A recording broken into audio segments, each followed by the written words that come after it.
그 캠프 끝나고 얘기했어요. 야, 이거 처음으로 음악 만든 것 같다. 이렇게 음악 해야 되는 것 같다. 같이 간 친구랑 나는 어쩜 지금 진짜로 처음으로 음악 내놓는 것 같다. 내가 이렇게 음악 해야 되나 봐. 막 이랬었거든요. 그 순간만 생각해도 가치 있는 앨범이에요. 저한테. 와, 완전 찐텐. 네, 그 2주가 진짜였어요.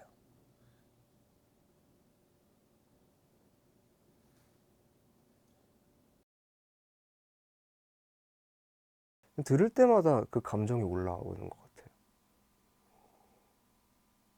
너무 찐해서. 에너도 언제 나오지 하면서 트위터 이제 막 들어가고 막 그랬었는데 나오는 그 순간 들었어요. 와씨 졸라 멋있다. 업돼 있었죠. 되게 뭐 음악을 듣고 사실 굉장히 놀랐어요. 아하. 굉장히 90s 신선했어요. 왜냐면 그 당시에 이제 쏟아져 나오던 막 트랩 이런 음악들이 쏟아져 나오던 시기에 그런 사운드랑 완전 다른 지점이 있었기 때문에 그걸 빨리 소개를 하고 싶었죠. 라디오에서도. 네. 이센스의 직접 소개로 이야. 듣도록 하겠습니다. 소개 한번 해주시죠. 곡을 설명해 아니면 그냥 외칠까요? 그냥 맘대로 해주세요. 예, Back in Time. 내가 어떻게 살았는지 들을 수 있을 거예요.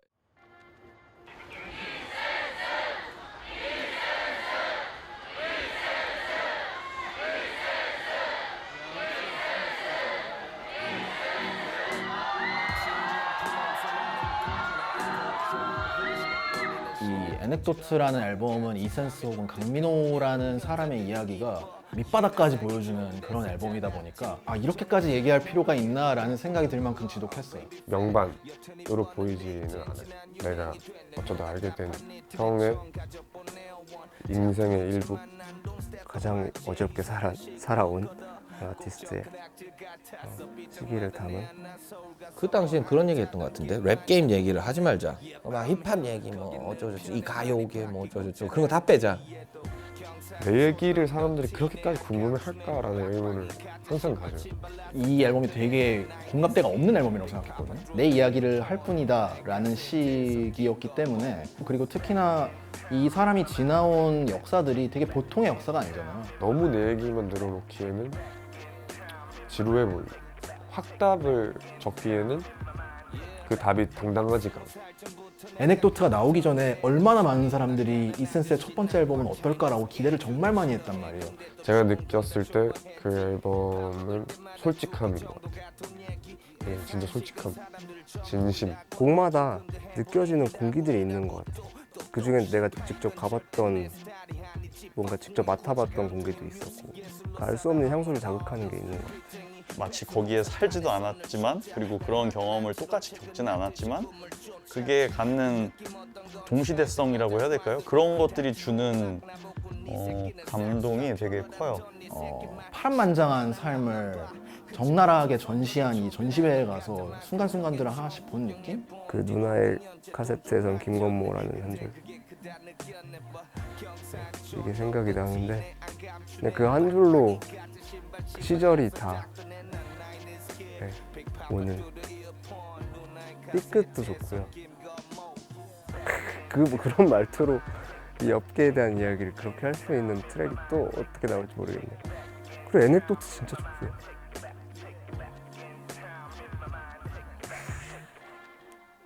자동 재생이 되네요.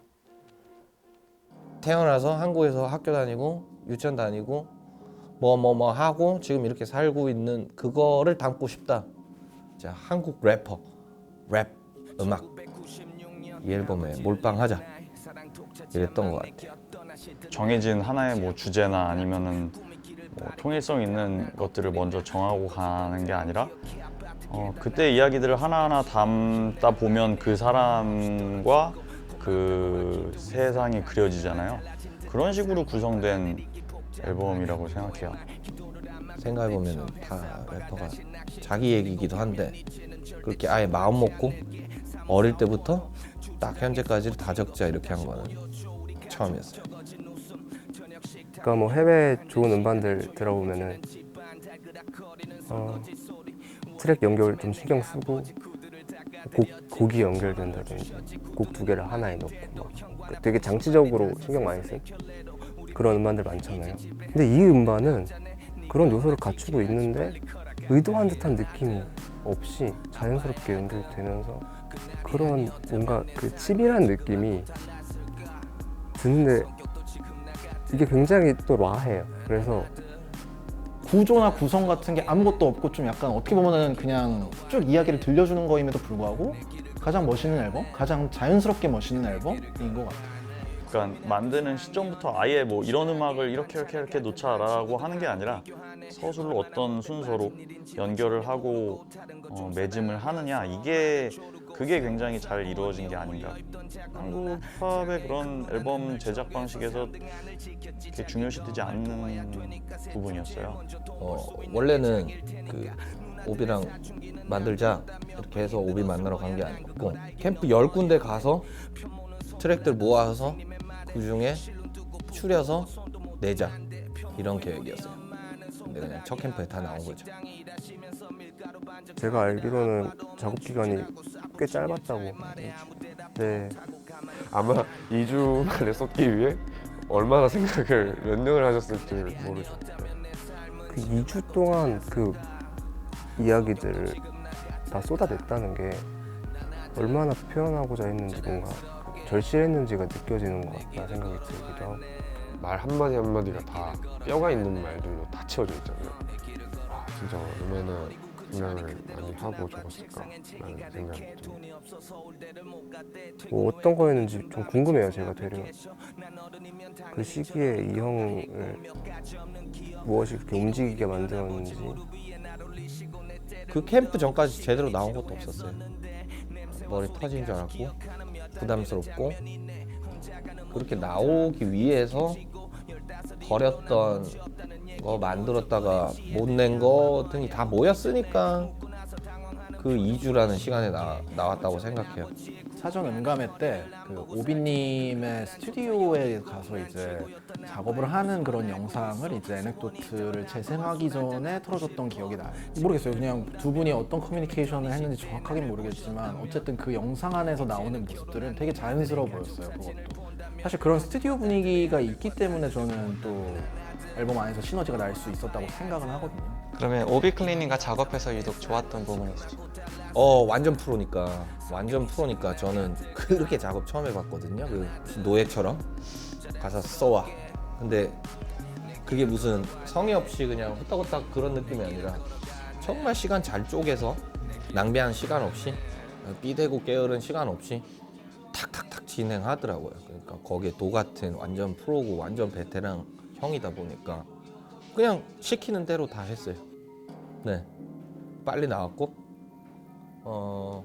네, 방해되고 지체되고 고민하고 이럴 시간 없었어요. 그냥. 코비 클라인이라는 분은 일단 저와 딱 비슷한 세대의 힙합을 들었던 사람이고 들었던 뿐 아니라 그 사람은 거기에서 실제로 활동을 뉴욕 힙합 씬에서 굉장히 큰 활약을 했었던 사람이기 때문에 90년대 후반부터 2000년대의 뉴욕 힙합의 그런 프로덕션과 닿아 있는 부분이 있거든요. 뭐 사운드적으로나 전체 컨셉적으로나 그런 것들에서 독특한 음악적으로도 결과물이 나오지 않았나. 붐백 vs 트랩이라고 했을 때 인식되는 붐백이 있잖아요. 되게 둔탁하고 만약에 그런 식의 사운드를 썼으면 되게 재미없었을 수도 있을 것 같아요. 제가 생각했을 때는 에넥도트의 프로덕션이 되게 사운드의 그 톤도 되게 가볍고 드럼도 되게 많이 퍼지는 편인 것 같고 그리고 되게 멜로디컬한 구간도 있는 것 같고 좀 다른 톤의 붐백이 나왔던 것 같은데 그런 점에서 사람들도 들었을 때 좀 재밌어 했을 것 같아요. 인지는 못하더라도 아마 잠재적으로 알고 있었을 거예요, 사람들이. 그렇기 때문에 뭔가 이 앨범이 더 특별하게 느껴진 사람들도 있었을 거고 그냥 그때는 진짜로 하기만 하면 된다 이렇게 단순하게 했었어요. 이런 훅을 해야 좋아하고 그냥 이런 요소가 있어야 사람들이 넓게 좋아하고 그런 거 다 얘기할 수 있는 거죠. 음악 만들면서. 근데 그때는 단순했어요. 야 진짜인데 어쩔 건데 약간 야 내가 진짜로 얘기를 했잖아. 내 목소리에 어떤 거가 섞여 있든 무슨 내용이 됐든 그냥 내가 얘기를 한 거죠. 그러니까 어쩔 건데 이거를 감상은 맡길 일이고 존나 쉬운 방법이고 단순한 방법이고 그런 거였죠. 주변 상황이 어떻게 돌아가는지 크게 관심이 없는 사람이에요. 그러니까 유행이 어떻고 막 누가 요새 잘한다더라 이런 얘기에 크게 관심이 없는, 그냥 자기가 좋은 게 좋은 거니. 내가 나한테 쪽팔리진 않는 그런 말들을 하고 싶거든. 근데 그런 말들을 적다 보면은 되게 부끄러워질 때가 많거든요. 그 단어를 적고 싶어서 내가 그렇게 생각한다고 자기 체면을 계속 거는 거죠. 어차피 이 사람들이 내가 가사 적으면은 그게 진짜인지 아닌지 의심하는 사람들도 있을 거고, 그러면 내가 그냥 기깔나게 그냥 그럴싸하게 적으면 되는 거 아니야? 라는 생각이 들 때가 있어요. 근데 에넥도트를 들으면 아, 그거 못 속이는 영역. 그거는 사람들이 바보도 아니고. 요즘 한국 힙합도 그렇고 미국 힙합도 계속 그렇고 이 스웨깅 혹은 플렉싱 혹은 뭐 이 물질적인 것들을 통해서 나의 어떤 자기 존재를 증명하는 과정을 되게 여실하게 계속해서 실천을 하고 있잖아요. 뭐 내가 돈을 많이 벌고 혹은 유명해지고 뭐 더 경제적으로 나은 사람이 되는 것과 별개로 그냥 인격적으로 어떤 사람인가를 보여주는가 측면에서 굉장히 강렬했던 앨범이라고 생각을 하고, 사실 이센스님의 앨범이나 이센스님의 행보는 되게 정반대라고 생각하거든요. 되게 전통적이고 굉장히 레거시하다라고 볼 수도 있고, 하지만 그렇기 때문에 되게 인간적이라고 생각해요. 그래서 많은 시민들한테 귀감이 됐다는 부분도 있을 것 같아요. 내가 하고 싶은 말, 내가 하고 싶은 음악을 계산 없이 했는데 그게 굉장히 성과도 좋고 음악적인 평가도 좋고 그냥 모든 것에서 괜찮은 거, 모든 것에서 좋은 거, 그거 때문에 이제 많은 시민들한테 또 동기부여가 됐다고 생각을 하거든요. 근데 저한테 그 동기부여는 아, 솔직하면은 알아봐주는구나. 왜냐면 내가 100% 믿었거든요. 그때 들을 때. 뭔가 뭐 그런 강박이 있어요. 그러니까 이걸 재탕하거나 아니면은 내가 지금 이것이 아닌데, 에넥도트에 있는 음악들도 나중에 한동안은 공연을 되게 하기 싫어했었고, 내가 지금 그 상황이 아닌데 이거를 마치 내가 이런 사람처럼 계속 보여주는 것 같은 기분이 들면 또 그런 공연을 하기 싫어하고, 지금도 아마 그렇게 하고 있을 거예요. 지금 당장 내가 어떤 감정을 느끼고 있는가 좀 작품에도 영향을 주는 것 같아서 재밌는 일 없나 이런 기분으로 사시는 것 같아요. 그러다 뭐 하나 걸리면 쓰시겠죠? 근데 잠시 쉬러 나왔을 때 딱 보이는 게 제가 처음 간 동네잖아요. 그러니까 그냥 계속 먹고 자고 하는 그 시간 내내가 큰 스튜디오 같은 느낌이 드는 거죠. 그거 좋은 것 같아요. 그러니까 익숙하던 장소에서 하는 것도 장점이 있는데 괜히 처음 간 도시고 공기도 다른 것 같고 먹는 것도 막 다르고 이러니까 그냥 순간순간이 계속 스튜디오 같은, 오비가 갑자기 오면 너 랩타임 좀 깨우고 너 그럴 시간 없다 가서 써라. 처음에는 일어나서 말이 되나 이렇게 하는 데가 있나 전 세계에 이랬죠. 없는 것 같기도 하고 아직도 그런 채찍질 처음 당해본 것 같아요. 이센스님은 아무리 봐도 제가 생각했을 땐 그런 이 사회인이라기보다 자연인에 좀 가까운 사람 같거든요. 그래서 되게 자연스러움을 추구하는 것 같고요, 랩에서도. 진짜 본능적이세요. 그 리듬감이라고 해야 하나?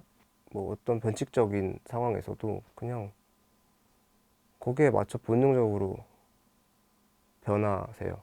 그냥 다 아는 것 같아요. 그냥 같이 녹음을 하면은 그냥 테이크마다 좋았고 좋았는데 이게 제일 좋다. 이걸로 가자. 어떤 화자가 어느 위치에 있냐에 따라서 자유롭게 음악을 사실 풀어갈 수 있는 능력을 가진 사람이거든요. 그럴싸하게 따라 할 수 있는 영역이 있고 아닌 영역이 있는데, 뭔가 랩에 있어서는 더 이상의 뭔가 타의 추종을 불허하는 수준의 자연스러움이 좀 강한 것 같고요. 이센스의 랩뿐만 아니라 음악이 그냥 이센스밖에 못하게 보여요. 말처럼 자연스럽게 들리는 게 최고의 랩이라고 하면은 이센스 씨는 이미 그 경지에 올랐다라고 보기 때문에 제일 최상의 완성도라고 생각을 하고요. 아니 근데 제이지 때문에 저는 항상 그런 생각이 있긴 했어요, 형. 제이지 블루프린트 냈을 때 그런 래퍼가 있는데 라킴도 있었고 막 캐니버스도 있었고 나스도 있었고 아니면은 막 후트라다타 버스타 라임즈도 있고 막 했잖아요. 야 근데 왜 제이지가 짱이지? 이런 얘기 했었어요. 야 이거 그냥 말이네, 존나 말이네. 그러면은 흑인들이 들으면은 야 무슨 길가에 무슨 어디 가게에서 노래가 나오면은 쟤들 귀에는 막 되게 어떤 음악이 아니라 야 여보세요, 야 뭐하냐, 뭐 이런 대사들의 연결로 들릴 수 있겠네, 막 이런 얘기 어릴 때 했었어요. 이거는 좀 약간 이견이 갈릴 수 있겠지만 제 생각에 에넥도트는 한국 힙합의 일메릭이 맞는 것 같아요. 이 정도면은. 예. 너무 부담스럽다. 제가 얘기 쏙 들어갔으면 좋겠다. 그리고 너무 상징적인 앨범이기도 한데 스타일은 다르잖아요. 프로듀서도 막 여럿이 모인 것도 아니고 기획 의도도 많이 다르고 그래서 그런 얘기는 누구도 하지 말길 바래. 오히려 있는 가치도 평가 못 받을 것 같다는 생각이 제일 컸죠. 본인은 어떻게 생각할지 모르겠지만 명반인 것 같다는 생각을 하고 잘 되는 음악이 있고 안 되는 음악이 있고 이게 구분선이 모호하지만 되게 솔직히 에넥도트라는 앨범은 자기의 자전적인 이야기고 되게 욕도 많고 비트도 완전 힙합이고 그러니까 그런 것들을 약간 계산적으로 생각하면은 그 수치가 말이 안 되죠. 그냥 그런 결과나 숫자를 싹 제외하고 이 앨범을 사람들이 최고의 한국 힙합 앨범이다 라고 하는 것만으로도 충분히 대단하죠. 그 소리가 얼마나 기분이 좋겠어요. 본인은 이제 부담스럽다고도 하고 뭐 그렇게 인터뷰들을 봤는데 저는 부담스러워도 한번 느껴보고 싶은 그런 친구인 것 같아요. 더 팔려야죠. 사실 뭐 20만 장은 팔려야 되는데 진짜 정말로 진짜 그렇게 생각해요. 그렇게 이게 힙합이라는 이제 장르 그런 장르 음악이 어찌 보면은 더 큰 영향력을 끼칠 때도 되지 않았나 하는 생각도 들고 개인적으로는 더 팔려야 된다고 생각해요. 네. 에넥도트가 5주년을 맞이하는 지금 다시 에넥도트를 들어보고 돌아봤을 때 네. 당시에 이센스님이 담고자 하던 이야기들이 잘 담겨 있다고 생각하시나요? 아니면 지금 와서 보니 좀 아쉬운 점이? 오히려 저는 내놓고 한 3, 4년이 그 앨범이 저한테 막 너무 좋아하고 사랑하는 앨범이고 막 내 자식 같고 이러지가 않았거든요. 내고 나서 이방인 내기 전까지. 왜냐면은 그런 걸 해야 될 것 같기도 하고 뭐 다른 매체에서 정말 많이 얘기했지만은 꿈처럼 그리던 모습은 아니었어서 근데 지금 시간 많이 지났잖아요. 잘 내놓은 것 같아요. 그러니까 그거 일부러 야 며칠 날 모여서 이런 걸 한 번 더 만들자 한다고 나오기는 힘든 앨범 보다는 조금 더 그때까지의 뭐가 많이 담기지 않아. 네, 마음에 듭니다. 그래서 답변은 5년이 지나고 보니까